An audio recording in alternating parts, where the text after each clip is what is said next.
Bueno, estamos pasando ya a la parte más importante del programa. Nos han escrito fans de Bastante. Alberto, parece, Sí, que bastante querían que hablemos de preguntas. él. De una vez. Lo Al vamos a ver menos, ahorita. Así que ahí está Alberto, directamente desde Francia. Alberto, discúlpanos que ya van a ser las 4 de la mañana, creo, allá. sí, Eh, ¿qué tal? gracias por estar en el programa y estar a esta hora con nosotros. Sí, Lo primero que hay que hacer, bueno, vamos a presentar a Alberto, ya lo deben haber leído en las redes. Alberto es médico cirujano en la Universidad San Martín de Porres, tiene un Master in Science en Biología Estructural Integrativa, que más adelante nos va a explicar qué cosa es, y ahora actualmente está estudiando un PhD en Virología. El Master in Science y el PhD en Virología lo está estudiando en la Universidad de Grenoble, Alpes, en Francia, donde está ahorita, y también es miembro de la Sociedad Secular Humanista del Perú y del Instituto de Extrapolítica y Transhumanismo. ¿Estoy bien lo correcto, Alberto? sí, efectivamente, todo lo que has dicho La está introducción a correcto. lo Daenerys Targaryen de Juego de Tronos, la tuya. Sí, son años pues de estudio, ¿no? Desde que me fui de Perú y nada, pues estoy feliz de poder darme el tiempo de poder compartir con ustedes un poco de lo que veo todos los días, de la manera como entiendo las cosas, y también quiero agradecer a la Sociedad Secular Humanista del Perú porque me parece que están haciendo una labor muy acertada en la manera como están difundiendo la ciencia y cómo están tratando de compartir la información, ¿no? Para que pueda llegar a las personas, ¿no? Y difundir la ciencia es muy importante y estimular el pensamiento crítico, ¿no? De Correcto, las personas. correcto. No, o sea, no se trata simplemente de decirle a la gente, bueno, eso está mal porque está mal, ¿no? Porque eso sería lo mismo que un argumento de una antivacuna, sino más Claro. bien que las mismas personas vean y se den cuenta de las limitaciones, ¿no? De algunos de esos puntos de vista, ¿no?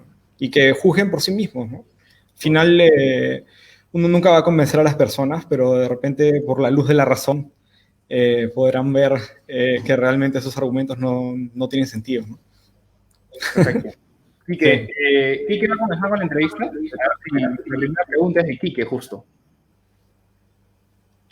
Hola Alberto, ¿qué tal? Un gusto tenerte. Empiezo con la primera pregunta. ¿Nos podrías, o bueno, más que eso es que nos ilustres un poco sobre tu investigación en el tema de tratamientos de prevención para el VIH y también sobre tu tesis de doctorado, por la evolución dirigida de nuevos inhibidores peptídicos contra el virus de la influenza? Ilústranos un poco, por favor.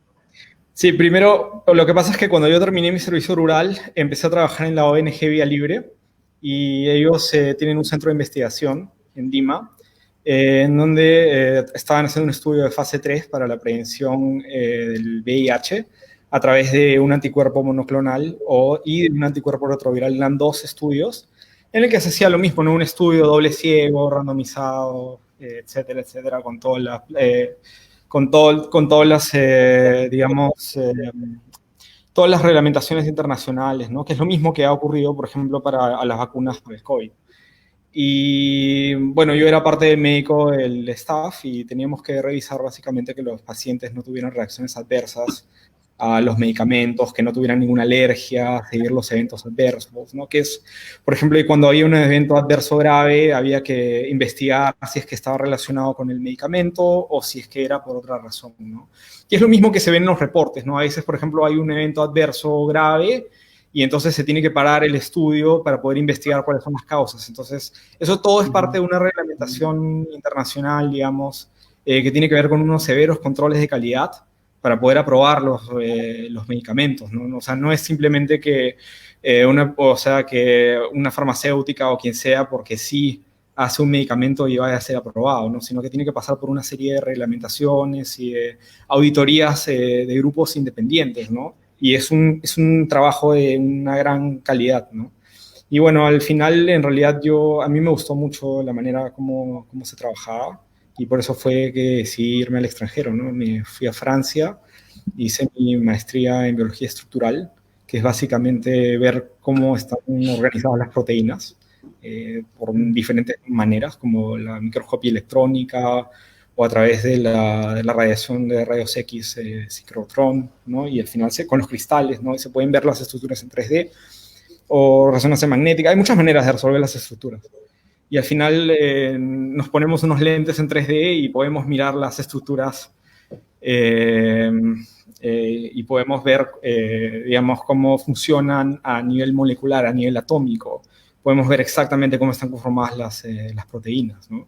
Y eso de ahí ha dado paso a la generación de muchos medicamentos nuevos, ¿no? Que están basados en las estructuras que se van descubriendo, ¿no? La proteína S del coronavirus también, o sea, primero ya se conocía la estructura, porque ya se venía trabajando eso desde mucho antes del año 2002, ¿no? Ya se habían descubierto cómo estaban las proteínas, y luego, gracias a eso es que se han podido hacer desarrollo racional de los medicamentos, ¿no? Y bueno, entonces justamente en ese tema de desarrollo racional de los medicamentos es que yo estoy haciendo mi tesis doctoral, que se trata de buscar una nueva familia de medicamentos antivirales, que son en forma de pequeñas secuencias de proteínas, que podrían tener tienen la propiedad de que como son proteínas, que son también parte del cuerpo, pueden ser evolucionadas, digamos, o mejoradas por medio de una técnica que se llama phage display, que fue un premio Nobel en el año 2018 por el desarrollo de esta tecnología. Y utilizo esta técnica, digamos, para buscar dentro de una librería de miles de millones de proteínas, digamos, secuencias que tengan las propiedades de poder bloquear la replicación de la influenza. Y eso de ahí podría llegar a ser un medicamento nuevo. Obviamente, igual que todos los medicamentos, necesita de unos 5, 10, 15 años tal vez para que pueda llegar al mercado. Pero si todo va bien, espero que cuando esté terminando mi tesis doctoral ya podemos estar empezando los ensayos preclínicos. Justo estamos trabajando en coordinación con el Instituto Pasteur, con el equipo de influenza, y bueno, acá en el Instituto de Biología Estructural, ¿no? Como parte de, digamos, todo lo que tiene que ver con ese tipo de técnicas de altos volúmenes, ¿no? De high throughput, para poder desarrollar esta nueva manera de inhibir, digamos, los virus, que hasta ahora solamente hay 2 o 3 medicamentos. Hay uno para el VIH, hay uno para el hepatitis C, que más o menos siguen estos principios, pero no hay ninguno todavía para la influenza, y a mí me parece que eso puede ser el futuro. Hay muchos medicamentos que son para prevenir, ¿no? Hay muchas vacunas, pero cuando el paciente llega a la clínica, ¿no? Cuando ya está enfermo, cuando está dentro del hospital, no hay ningún medicamento para darle. Y bueno, ese es el lado por el que yo quiero impulsar un poco la ciencia, ¿no? Excelente, Alberto. Gracias. Genial, la verdad nos has dejado sin palabras. Mira, tenemos muchas preguntas. La gente está que nos atropella. Espero que tengas la paciencia, por favor. Danos un poco de tu tiempo. De verdad que hay varias interrogantes y queremos absolver la mayoría de las que se puedan, ¿no? Por ejemplo, claro. Mira, en los noticieros, en estos días acá en Perú, mucho se está escuchando acerca de nuevas cepas. Periodistas, inclusive serios, están hablando de cepas, lo cual entiendo es un término incorrecto. Lo que existe es una nueva variante. ¿Podrías explicar la diferencia entre estos dos términos de manera didáctica para que le quede claro a toda la gente que nos sintoniza? Claro, o sea, igual que todos los seres, bueno, o sea, los virus realmente están en un límite, ¿no? O sea, es un debate filosófico entre saber si realmente son seres vivos o no. Pero básicamente estos virus también tienen un mecanismo para evolucionar o para variar, ¿no? Algunos varían un poco más que otros. Por ejemplo, el virus del VIH tiende a variar mucho, ¿no? Bastante. Y es por eso también que es difícil encontrar un tratamiento, o sea, una vacuna, ¿no? Porque siempre está escapando, digamos, el sistema inmunológico, ¿no? Las defensas del cuerpo.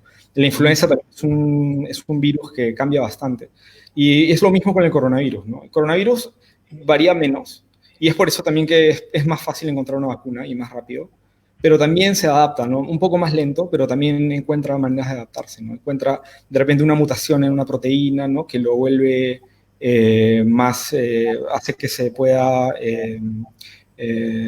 unir, digamos, a las células, a los receptores de la angiotensina en las células de una manera, o sea, más fuerte, digamos, con mayor afinidad, y eso hace que el virus tenga una facilidad para reproducirse más.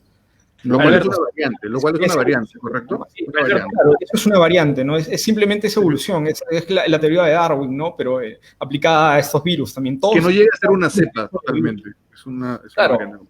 Entonces, no es exactamente como el coronavirus tiene una proteína que se encarga de revisar de que no tenga tantos errores en la replicación. Alberto, y sobre eso exactamente, porque también es importante, ¿no? Hay personas que nos han preguntado, yo he recibido preguntas en el correo de la ciencia, que nos preguntan, esta nueva variante, entre comillas, o como lo debamos llamar, es un cambio respecto al anterior. Las vacunas hacen efecto en esta variante, es decir, o sea, ¿esta variante implica una nueva vacuna o no? Hasta el momento, las evidencias han demostrado de que es efectivo, ¿no? Todavía están haciendo los estudios, pero hasta el momento parece que sí. Parece que como el virus no cambia tanto, entonces todavía las vacunas son efectivas para estas variantes, ¿no? El único problema es que como estas variantes, como dije, se unen de una manera con mayor afinidad a los receptores de las células, entonces se reproducen más. Y entonces por eso es que son entre 50 y 70% con mayor tasa de contagio, exactamente. Correcto. Entonces ese es el problema. Entonces se ha demostrado que no mata más, o sea, no tiene mayor mortalidad, pero el hecho de que va a contagiar a más personas, eso va a aumentar la mortalidad, ¿no? Digamos, el 3%. Pero no es lo mismo que sea 3% de 100 personas que 3% de 1000, ¿no? Eso, De acuerdo. Los dos están de la mano, claro. Si Exacto. aumenta la tasa de infección, aumenta también la tasa de mortalidad porque a más personas las va a infectar. Correcto. Exacto, y ese es un gran problema que, por ejemplo, Estados Unidos en este momento va a tener que enfrentar porque ya han iniciado la campaña de vacunación, pero sin embargo también van a tener que enfrentarse contra las nuevas cepas, ¿no? Que también están tratando es como una carrera, ¿no? Entre la nueva cepa que está tratando digamos, de expandirse, ¿no? Y lo que va a intentar hacer la humanidad, ¿no? Que sería salvar, digamos, utilizar las vacunas para prevenir las nuevas infecciones. Perfecto. Gracias. Quique. Alberto, entremos un poco al plano de las teorías conspirativas. Tanto el VIH como el SARS-CoV-2 han sido objeto de teorías conspiranoicas sobre su origen, y a pesar de las evidencias científicas allá... Sí, pues...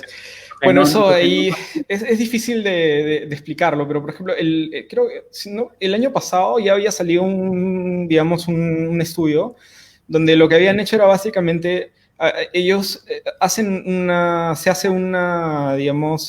como se van revisando las poblaciones de murciélagos. Y entonces hacen, digamos, secuenciación de las poblaciones de murciélagos todo el tiempo. Y entonces, con eso se puede calcular, con una fórmula matemática, se puede calcular cuál es la probabilidad de que haya ciertas variaciones o ciertos tipos de virus, ¿no? Y el estudio el año pasado demostraron de que en realidad había una alta posibilidad de que ya existía, que ya estaba circulando el coronavirus en las poblaciones de murciélagos. Probablemente 10 años antes de que haya iniciado la pandemia. El problema es que no había habido ese contacto humano.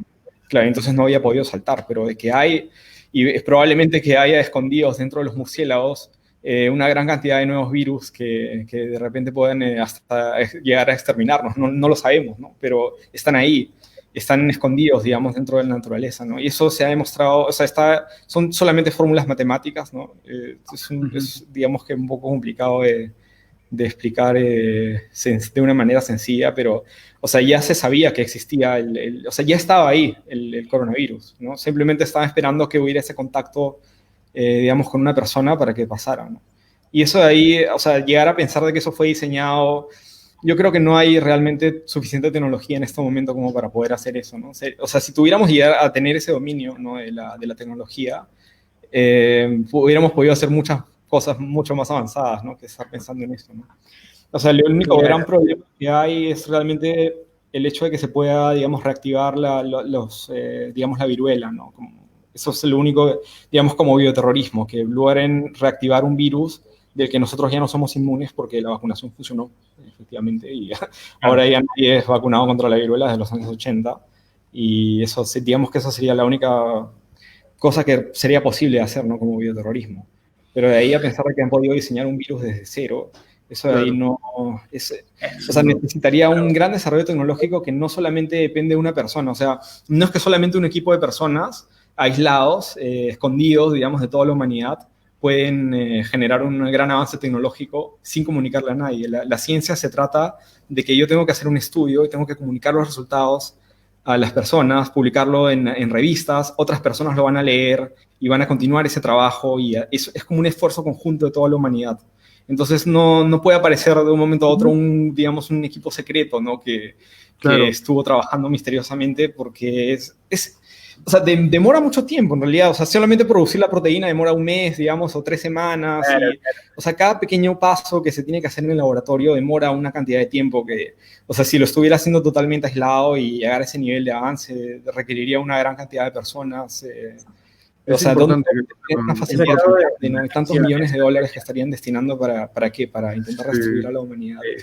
Cuando es mucho más fácil producir una vacuna rápidamente y controlar políticamente a todos de esa manera. No sé, o sea, no tiene mucho sentido, ¿no? Alberto, muchos nos están preguntando acerca de la ivermectina. Acá muchos grupos políticos están trabajando con eso al miedo y le están recomendando como profiláctico. ¿Ya? Entonces, te imaginarás la cantidad, incluso el expresidente de la República ha dicho que tomen ivermectina, ha recomendado. Entonces, y el decano del Colegio de Médicos que tuvo COVID dijo que dentro de los medicamentos que tomó estuvo la ivermectina. Entonces, hay mucha confusión y nos están preguntando bastante. Entonces, ¿podrías orientarnos al respecto? ¿Sirve, no sirve? ¿En qué momento sirvió? ¿En qué momento no va a servir? Etcétera, etcétera. Bueno, lo que pasa con la ivermectina es que es muy fácil, digamos, hacer una teoría. Lo que pasa es que nuestro conocimiento sobre las células y sobre cómo funcionan, digamos, los mecanismos celulares son muy pobres. A pesar de que ha habido demasiados años de estudios, todavía lo que se conoce es muy poco, ¿no? O sea, ni siquiera se conoce muy bien cómo... O sea, hay muchas partes del ADN que no codifican ningún tipo de proteínas. Y hasta ahora nadie sabe muy bien para qué funcionan, ¿no?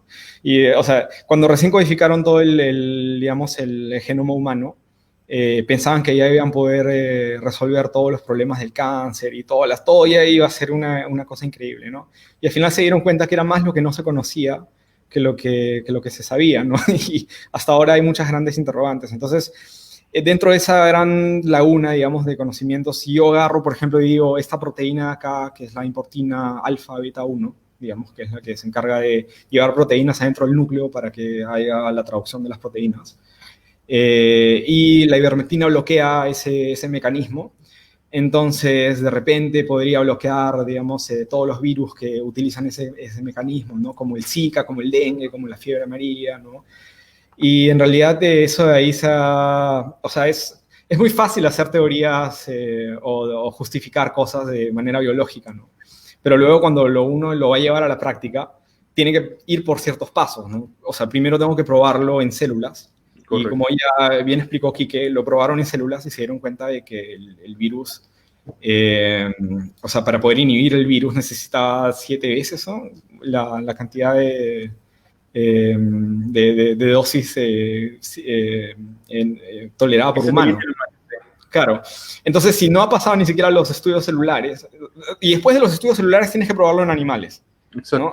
Y una vez que lo pruebas en animales, recién puedes pasar a hacer una fase 1. Entonces, si ni siquiera han podido probarlo realmente en células, ¿cómo éticamente podría agarrar un medicamento, ¿no? Que está, o sea, que no pasa las pruebas celulares y llevarlo a probarlo en humanos? Pues eso jamás, ni siquiera una vacuna. Todas las vacunas han pasado primero por pruebas celulares, después han pasado por pruebas animales, después han pasado por fase 1, fase 2, etcétera, etcétera, hasta llegar a la clínica, ¿no? Lo que hay son estudios observacionales. Pero lamentablemente un estudio observacional es algo que, digamos, no es suficiente. O sea, por ejemplo, si yo tuviera un estudio observacional para una vacuna, jamás me la van a probar porque no es suficiente evidencia. Tiene muchos... o sea, un estudio observacional simplemente es como una manera, como una fotografía que se pueda tomar, digamos, de la realidad, ¿no? Pero hay muchas cosas ocultas, ¿no? Que están detrás, como por ejemplo, digamos, la iluminación, ¿no? De la fotografía en ese momento, o sea, para hacer una equivalencia, ¿no? Y entonces, bueno, o sea, primero habría que probarlo en el laboratorio, ¿no? Y después poder Correcto. intentar hacer Mucha desinformación, lamentablemente, mucha desinformación. Claro, ahora, si realmente manejan esa evidencia, ¿no? Porque, o sea, otra cosa también es que no podemos desmerecer, ¿no? Digamos, la observación. Digamos, muchos médicos en la práctica diaria de repente ven cuando les dan ivermectina a los pacientes que se mejoran, ¿no? Y bueno, pero un médico de repente podrá ver, pues, ¿cuántos? 100 pacientes a la semana, no sé, pues digamos que en todo el año haya visto unos 1000, no sé, 20.000 ya pacientes, digamos, ¿no? Pero eso no Pero es sin una embargo, claro, y esa es tu experiencia personal, ¿no? Pero la ciencia más bien se trata no solamente de hablar de mi experiencia personal, porque de repente yo puedo tener mucha suerte, o de repente el tipo de pacientes que yo veo son pacientes que no mueren. Pero de repente si me voy a ver a un paciente, un intensivista, digamos, que trabaja en la UCI, él ve cómo se están muriendo todos los pacientes digamos, por coronavirus, ¿no? Y de repente un doctor que los ve en consulta ve pacientes jóvenes que no se mueren. Entonces, él va a pensar, ay, ya, le está dando ivermectina y se está sanando porque les está dando ivermectina, pero ¿cómo realmente puedes probar de que lo que está pasando no es simplemente una coincidencia, ¿no? O sea, que dos cosas ocurran a la misma vez no significa que están relacionadas, ¿no? O sea, Bueno, si todo eso se llama el sol, causalidad. claro, es causalidad y otra cosa es correlación, ¿no? Y lo máximo que podríamos probar en un estudio observacional de repente podría ser una buena correlación, pero nunca podríamos probar causalidad porque hay demasiados factores que están interviniendo en eso. Me queda claro que tu posición sobre la ivermectina es que no funciona, no hay estudios que la respalden y no es recomendable tomarla porque no hay ningún tipo de estudio que la respalde. Entendemos eso, ¿verdad? Sí, exacto. O sea, no hay ningún estudio que haya demostrado que funcione, ¿no? Y bueno, lamentablemente, o sea, obviamente se respeta, ¿no?, la opinión de los médicos, pero bueno, especialmente en el caso del doctor... Hay mucho de evidencia anecdótica, ¿verdad? O sea, que como tú decías, ¿no? Que asumen causas que no son, ¿no? Relacionan, claro, pero no. sí, yo les recomendaría que, digamos, regresen a la bioestadística, ¿no? Y que de repente vuelvan a revisar algunos conceptos y de repente se podrían dar cuenta de que tal vez, o sea, yo puedo tener una opinión, ¿no? Pero de repente, o sea, la medicina no se trata de tener una opinión, sino se trata de mostrar las cosas fundamentalmente, ¿no? Sin que haya dudas. Alberto, le estamos poniendo la vida de gente, ¿no? Hablando justamente de eso, ¿no? Quiero ir de frente a lo yugular porque este es un argumento bien importante que lo hemos escuchado muchísimo. Hay un montón de preguntas de esto. ¿Cómo es posible que una vacuna contra el COVID se haya desarrollado en prácticamente menos de un año cuando tenemos, digamos, a principios de año, a principios del año pasado, cuando teníamos el tema del COVID, ¿no? Las farmacéuticas decían que se demora 3 años, que se demora 4 años, que depende mucho del financiamiento. Yo sé que hay algunas, Quique nos ha hablado acerca del tema del apuro que teníamos, también de las circunstancias, me imagino también hay un tema de presupuesto que ha sido mucho mayor a lo normal. Entonces, ¿por qué no nos explicas cómo es posible que una vacuna se haya hecho en menos de un año y siga siendo segura? Claro, lo que pasa es que, bueno, primero que nada, estamos viviendo un avance tecnológico que cada vez es más acelerado, ¿no? Entonces, no estamos en el mismo panorama que hace 20 años o hace 30 años, cuando todavía, o sea, para ponerlo de esta manera, para poder hacer el genoma humano se han demorado muchos años, ¿no? Y ahora yo podría secuenciar mi propio genoma humano en un par de horas. O sea, ese es el nivel con el que ha ido avanzando cada vez la ciencia, ¿no? Y entonces el problema es que, entonces una semana después de que había aparecido el coronavirus, ya lo tenían secuenciado. Ese es lo primero más importante. Ya tenían toda digamos, la secuencia genética del coronavirus, del COVID-19, de SARS-CoV, ¿no? Y luego viene la parte económica. O sea, en el 2018 había un estudio en Lancet que decía que aproximadamente se necesitan algo de 60 a 70 millones de dólares para poder desarrollar una vacuna. Y Estados Unidos agarró y hizo un proyecto que se llama Warp Speed y puso 8 billones de dólares y empezó a darle dinero a todas las personas que podían tener cualquier tipo de idea sobre cómo poder solucionar el problema del COVID, ¿no? Entonces hubo una gran... primero que había la secuencia genética estaba ahí, Y segundo, que tenías, digamos, una gran financiación, ¿no? Todos los proyectos, cualquier persona que hubiera podido mandar su proyecto en ese momento hubiera recibido miles de dólares o de repente millones, o por ejemplo en el caso de la vacuna de ARN recibió creo que 4 billones de dólares para poder resolverlo rápidamente. Entonces, tenías todo el esfuerzo de la humanidad, toda la humanidad concentrada tratando de resolver ese problema. Y segundo, que en realidad no es que haya podido ser rápido porque de un momento a otro ocurrió así, sino que, para empezar, las vacunas de ARN ya venían ideándose desde los años 90. O sea, ya venían con mucho tiempo, ¿no?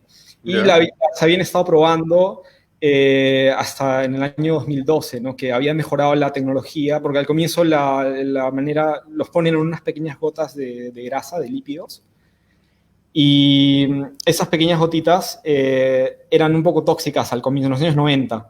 Y después en el 2012 encontraron una formulación que era mucho más rápida. Y entonces estaban probándola ya en animales, o sea, y lo que pasa es que tenían como una especie, son como una especie de cassettes. O sea, ya tenían el carrier, que era el lípido, ¿no? Y el ARN que podían colocar era cualquier tipo de ARN, o sea, no necesariamente el coronavirus, no estaban probando estaban probando con Zika, estaban probando con influenza. Entonces era mucho más rápido y podían hacerlo rápidamente. Por ejemplo, la vacuna de la influenza en el año 2012, si no me equivoco, habían logrado empezar a probarla en animales en menos de una semana desde que les habían dado la secuencia, ¿no? Entonces, digamos que ya esta tecnología se venía desarrollando 30 años atrás y fue un momento oportuno para poder llevarla al siguiente paso, ¿no? Porque había una gran cantidad de financiación, ¿no? Y de repente, desde el 2012, ellos habían estado luchando para encontrar, digamos, una manera de financiar sus proyectos, pero económicamente no era muy viable, porque estas vacunas requieren tienen problemas para transportarse, generan algunas molestias a la hora que se colocan, ¿no? Y entonces, para las farmacéuticas no era algo económicamente viable, ¿no? Hasta que vino el coronavirus, que se necesitaba hacer algo rápido. Y justo estaban ellos que habían estado trabajando en esto 30 años. Y entonces se juntaron dos partes, digamos, y con una gran financiación y lograron desarrollarlo rápidamente, ¿no? Pero eso no significa que haya pasado digamos, por menos cantidad de... Claro, porque ¿no? justamente el miedo a las personas, la duda nace porque, claro, el tema de la fabricación probablemente no lo tengan muy en claro, pero lo que sí tienen en claro es que les preocupa que no se haya probado el tiempo que debe aprobarse en personas, en grupos pequeños o en grupos grandes. No, pero es que no depende del tiempo. El otro problema, la otra cosa también es que tú tienes una enfermedad que ahorita está por millones en todos lados. Y el gran problema, por ejemplo, de un estudio de fase 3 que sirve para probar porque el estudio de fase 1 lo pruebas con adultos sanos. Luego en el estudio de fase 2 lo pruebas con adultos sanos también, pero que ya pueden ser, digamos, adultos mayores, pueden tener algún tipo de enfermedades, ¿no? Es la seguridad. Y ya cuando pasas a la fase 3, necesitas algo de 40.000, 50.000 personas en diferentes países del mundo para poder probarlo. Y entonces, ¿por qué me demoro 3 años o 4 años en hacerlo? Porque el problema es que hay algunas enfermedades que no tienen esa extensión mundial. Claro, no hay una pandemia mundial, entonces yo no puedo encontrar pacientes, digamos, y encima había una gran cantidad de voluntarios que querían realmente participar en los ensayos clínicos. Entonces yo no puedes, o sea, lógicamente, para otro tipo de enfermedades, yo no puedo encontrar, digamos, pacientes que están en las casas, o sea, por miles, ¿no? Que quieren participar en el estudio de un día para otro, como ha ocurrido acá con el coronavirus, que han estudiado, un estudio tenía 40.000, la vacuna de Sinopharm tenía 35.000, en Pfizer tenían algo de 38.000 pacientes, ¿no? Y lo han podido hacer así porque había una pandemia, ¿no? Había una gran cantidad de pacientes, un gran volumen, había una gran cantidad de dinero también. Entonces, yo podía agarrar y con la gran cantidad de dinero podía contratar a toda la gente necesaria para poder hacer los estudios rápidamente sin comprometer la calidad. O sea, los estudios igual, si hubiera una gran cantidad de pacientes, digamos, y la financiación y todo eso, cualquier estudio de cualquier otro tipo de enfermedades, ¿no? Digamos, los estudios de VIH, digamos, en los que estaba trabajando, los hubieran podido acabar también en un mes, digamos, en 2 meses, ¿no? Si hubiera esa coyuntura, ¿no? Y esa cantidad de financiación. Entonces, Alberto, pues básicamente por la logística. Ya que mencionaste el VIH, y volviendo con las vacunas de ARN mensajero, dada la alta efectividad que están teniendo combatiendo la COVID-19, Moderna va a iniciar la fase clínica para las vacunas ARN mensajero contra el VIH. ¿Crees que este nuevo tipo de vacunas, bueno, nuevo porque recién se están implementando, pero que ya tienen 30 años de haberse estudiado, sea la respuesta para poder erradicar, combatir y erradicar el VIH en un futuro cercano? El problema es que, o sea, el coronavirus tiene una manera de replicarse, como les expliqué, que es un poco más, digamos, no muta tanto. En cambio, el virus del VIH tiene una alta tasa de mutaciones, o sea, los errores, no tiene esta manera de ver si hay errores o no en su replicación. Entonces, cada vez que se replica, genera 5 o 6 errores por cada virus que se replica. Entonces, digamos, cuando hace una replicación, ya el mismo virus que era digamos, el progenitor no es el mismo que el que sale después. Y entonces, hay una gran variación en las proteínas también, ¿no? En la manera como, digamos, las proteínas tienen o sea, se juntan con unas especies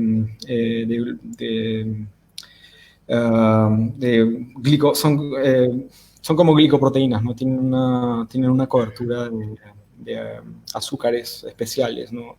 Que son reconocidos, y este tipo de señales cambian bastante en el VIH, ¿no?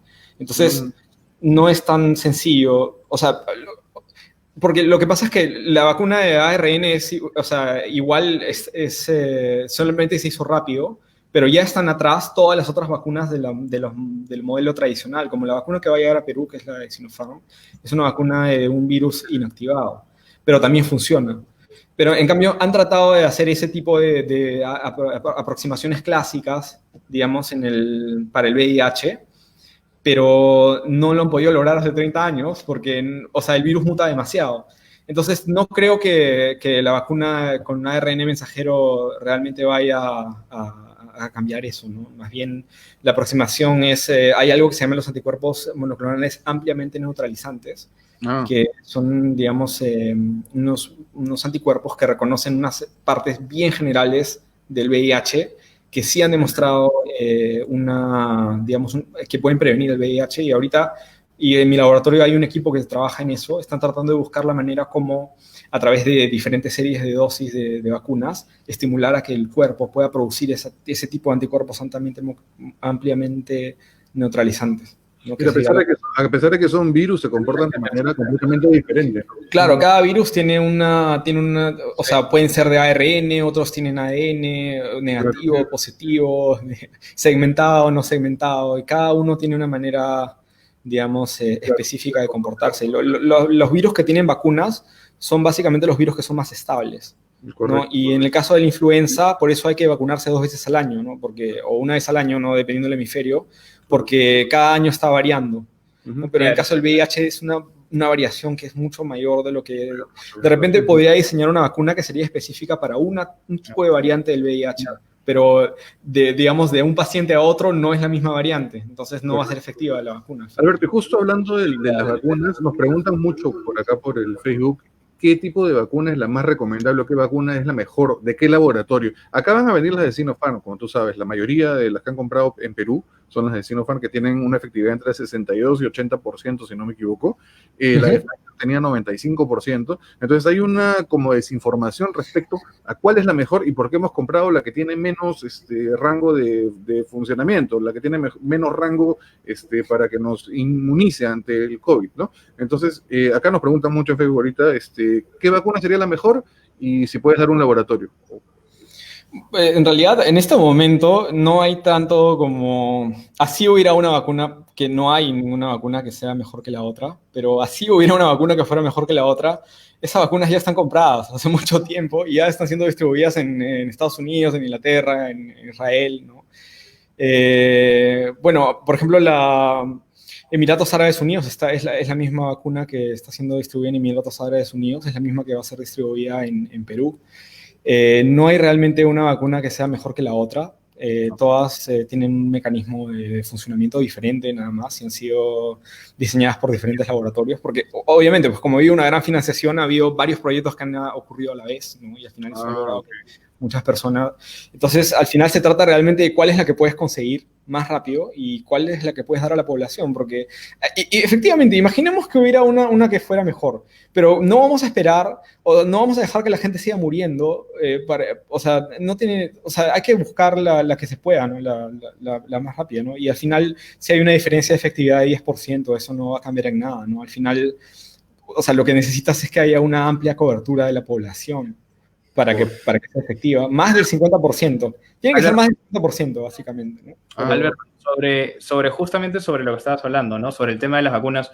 Entiendo que no hay una diferencia entre vacunas, son básicamente lo mismo. Sí hay un poco de diferencia en tecnología, me parece, pero claro, mucha gente, y también nos han preguntado en los comentarios, ¿no? Sobre los efectos adversos que pueden tener las vacunas, ¿no? Comenzamos hablando, no sé si fuiste tú o fue Daniel, perdón, que hablaba sobre el tema de este artículo en Lancet, ¿no? De que genera autismo, y de ahí se generó un montón de dudas y se instaló la duda en realidad en las personas. Entonces, yo tengo, en realidad son dos preguntas. La primera sería, ¿qué efectos adversos puede tener la vacuna? Inclusive me parece que salió una noticia de una enfermera que dijo que tenía parálisis de Bell y después el hospital dijo que no tenía ninguna enfermera con ese nombre, que no existía. El tema de las reacciones adversas que puede tener una persona. Y la segunda es, yo he estado leyendo sobre el tema de que los niños o los menores de edad no deberían ser vacunados. ¿Por qué? ¿No? Eso es lo que me gustaría preguntarte. Ya, entonces, primero, obviamente todos los medicamentos tienen efectos adversos, ¿no? Pero nadie hasta ahora ha muerto por la vacunación. O sea, a veces puedo tener una reacción alérgica. La mayor parte de personas cuando tienen la vacuna pueden sentir un poco de dolor a la hora que les colocan la vacuna. ¿Cuáles serían los efectos más comunes en todo caso? Sí, dolor, malestar, ¿no? El dolor en el lugar de la vacuna, de repente un poco de malestar, de cansancio. Eso es lo más común. Y después un poco menos común podría ser una reacción alérgica, ¿no? Digamos que pueda, digamos, salir, digamos, una reacción en la piel, ¿no? De repente se puede hinchar un poco el cuerpo. Pero todo eso se pone un poco de corticoides, se pone un poco de adrenalina y ya está, ¿no? Eso se soluciona en minutos. Es tratable, digamos. Claro, y no va a comprometer la vida. Y efectivamente hasta ahora no se ha demostrado que alguien haya muerto por haberse colocado la vacuna. Y eso que hay varios millones de personas que se han puesto la vacuna. O sea, estamos hablando en Inglaterra han puesto 2 millones, en Estados Unidos hay 2 millones, en Israel también son 2 millones más o menos, en Emiratos Árabes Unidos, que es la misma de Perú, ya se han puesto 2 millones de personas. O sea, ya tenemos algo de 10 millones de personas que han sido vacunadas y hasta ahora nadie se ha muerto, digamos, por la razón de la vacuna, ¿no? Sin embargo, en Perú cada día se están muriendo 68 personas, ¿no? Ayer, ¿no? Sí, ayer se han muerto 68 personas por el virus. Sí. Entonces, digamos, tenemos una posibilidad de menos de 1 en 10 millones, digamos, hasta el momento, de morir, o 0 en 10 millones, 0 posibilidades de morir por la vacuna, o, digamos, la cantidad, creo que en el mundo son más de 4.000 personas que mueren diario por el virus, ¿no? Entonces, es lo mismo, todas las vacunas, es más, por las vacunas de la polio también, digamos, en ese tiempo, también hay personas que desarrollan polio y que mueren no sé, en 5 millones o algo así. Pero lamentablemente esos riesgos exceden los beneficios, ¿no? Que es, digamos, salvar al resto de la población, ¿no? Entonces, igual se ha recomendado la vacuna de la polio. Pero hasta el momento no, o sea, ni siquiera. Justamente uno de esos temas era cuando se habló sobre la obligatoriedad de si había que vacunar o no, ¿no? Y uno de los argumentos a favor de que no debería ser obligatorio es que muchas personas podrían presentar, por ejemplo, un paro cardíaco al día siguiente o algún tipo de enfermedad que no estaba causado por la vacuna, pero que se lo iban a atribuir a la vacuna y que lo único que iba a generar eso era una mayor reacción de duda y de miedo, ¿verdad? Perdón, ¿podrías repetir la pregunta? No, lo que yo te decía es que justamente uno de los argumentos sobre el tema si debería ser obligatorio o no, el tema de las vacunas, a favor de que no sea obligatorio, es justamente porque en reacciones adversas podrían haber personas que presentan, por ejemplo, un paro cardíaco. Una persona que es hipertensa y que tiene obesidad mórbida podría presentar un paro cardíaco al día siguiente de la vacuna y los medios o las personas iban a generar una causa directa a la vacuna cuando probablemente hubiese tenido un paro cardíaco de la misma manera. Eso se aprobó en la fase 2, por si acaso, ¿no? Eso ya está probado que no es así. En la fase 2 se prueba a personas que tienen comorbilidades, ¿no? Para ver si es que es seguro, ¿no? Correcto. Y bueno, sobre la voluntariedad o la obligatoriedad de la vacuna, en realidad, no creo que, o sea, sinceramente, siempre que se han intentado hacer cosas, o sea, prohibiciones, no funcionan, ¿no? Uh-huh. Más bien lo que hay que hacer es hacer este tipo de cosas, ¿no? O sea, explicarle a la gente cómo funciona para que dejen de tener miedo y se den cuenta de que realmente O sea, así tuvieras un poco de miedo, igual, ya, como lo vuelvo a repetir, hay 10 millones de personas que ya lo han hecho y están bien, o sea, ya, porque, o sea, eso es uno de los grandes argumentos de los antivacunas, es que siempre te van a hablar de casos específicos, ¿no? O sea, y en general de todas las teorías conspiranoicas te van a decir, no, que de repente había un primo, una persona. Bueno, acá tienes 10 millones de testimonios, 10 millones de testimonios de que realmente no ha ocurrido nada grave, ¿no? Entonces ya, o sea, no habría ni siquiera suficiente tiempo para escuchar los testimonios de todas las personas, ¿no? Alberto, sobre los niños... Con respecto a los niños, sí, yo justo iba a cruzar. Con respecto a los niños, tengo entendido que no se vacunan porque las pruebas, fase 1, fase 2, fase 3, no ha cogido a niños, o sea, no han estado Exacto. dentro de las pruebas. Todavía no hay evidencia. Creo que Moderna ha empezado un estudio en niños, o sea, en niños de 12 hasta 18 años, pero los resultados recién van a estar en julio. De junio, julio. Entonces todavía no hay evidencia suficiente para poder decir que es seguro en niños. Igual, ¿no? Entonces no se puede comprometer, digamos, a la población de esa manera, ¿no? Pero básicamente por eso. Pero, digamos, es porque está cumpliendo, digamos, con los estándares de seguridad, ¿no? Y es por esa misma razón que se está recomendando que pueda ser dada a la población en general, ¿no? Porque ha logrado pasar los ensayos. Claro, exacto. Genial. Alberto, mira, hay respecto al tema que expuse de los antivacunas, se sabe la importancia de estos movimientos, principalmente en Perú. Todo lo que es anti genera demasiada suspicacia y todo el mundo dice, no, me van a implantar un chip, no, me van a rastrear, etcétera, etcétera, ¿no? La gente se suma con mucha facilidad a estas olas anti. Entonces, ¿cuál sería un mensaje que podrías darle de tranquilidad a las personas que aún se encuentran en el limbo y no deciden si vacunarse o no, por la desconfianza que todo este ruido genera? Bueno, primero, para hablar de los chips, acá yo tengo un chip que me está rastreando a cada segundo, cada movimiento que hago en mi vida, posiblemente, y ni siquiera me han obligado a tenerlo, yo he pagado para tenerlo. Entonces, ¿cuál sería realmente el beneficio de que me implantaran otro chip si ya, o sea, la gente voluntariamente lo está comprando? No tiene eso no tiene ningún sentido, ¿no?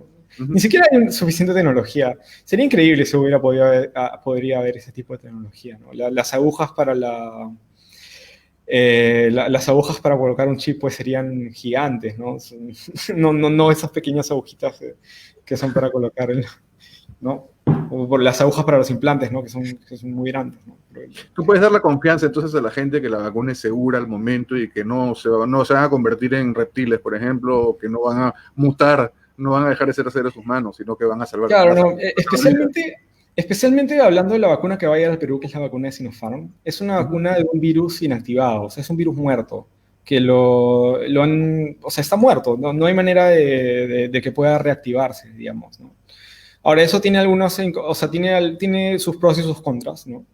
Pero en temas de seguridad, digamos que dentro de todas las cosas, digamos, si es que pudiera ponerme en los peores casos, una vacuna de un virus muerto sería la manera más segura de hacer una vacuna. Es la manera más tradicional, digamos, ¿no? Es la manera más segura, ¿no? La manera más tradicional, no hay ninguna reversión.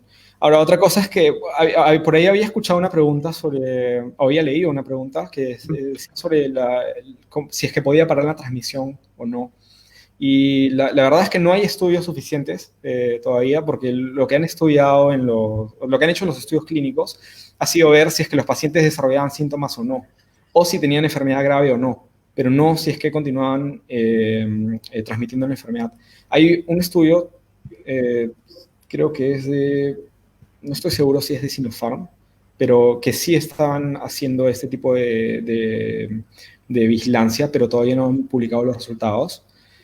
Aparentemente no, pero como digo, lo que sí han demostrado es que cuando uno se vacuna no tiene casos graves y tiene 95% menos de posibilidades de desarrollar síntomas de la enfermedad, pero no hay casos graves, por lo tanto previene la mortalidad. ¿No? Alberto, eso justo quería preguntar porque hay varias preguntas de eso y hemos recibido también el correo y nos hemos olvidado, las vacunas lo que hacen, o esta vacuna lo que hace en realidad hace que tu cuerpo se puede infectar pero no desarrolle síntomas, ¿verdad? ¿Esa es la idea de las vacunas? No, o sea, no se sabe realmente, todavía no hay suficiente evidencia como para poder decir si uno se puede infectar o no. ¿Correcto? Pero lo que sí se sabe es que cuando yo me vacuno, tengo 95% de posibilidades de no desarrollar la enfermedad sintomática. Correcto. Y no tengo ninguna posibilidad de desarrollar una forma grave de la enfermedad. Me pongo en una situación bien exacta, ¿no? Bien precisa. Yo me vacuno contra el COVID. Quique no se vacuna contra el COVID. Yo salgo a una reunión y un familiar mío tiene el COVID y me lo pasa. ¿Yo podría infectar a Quique si lo veo? Hay un 5% de posibilidades de que sí, de que podría darte la enfermedad, de que podrías desarrollar síntomas de la enfermedad. 5% de posibilidades que podría desarrollar. ¿Y de infectar a Quique? Claro, también. 5% también. 5%, sí, exacto.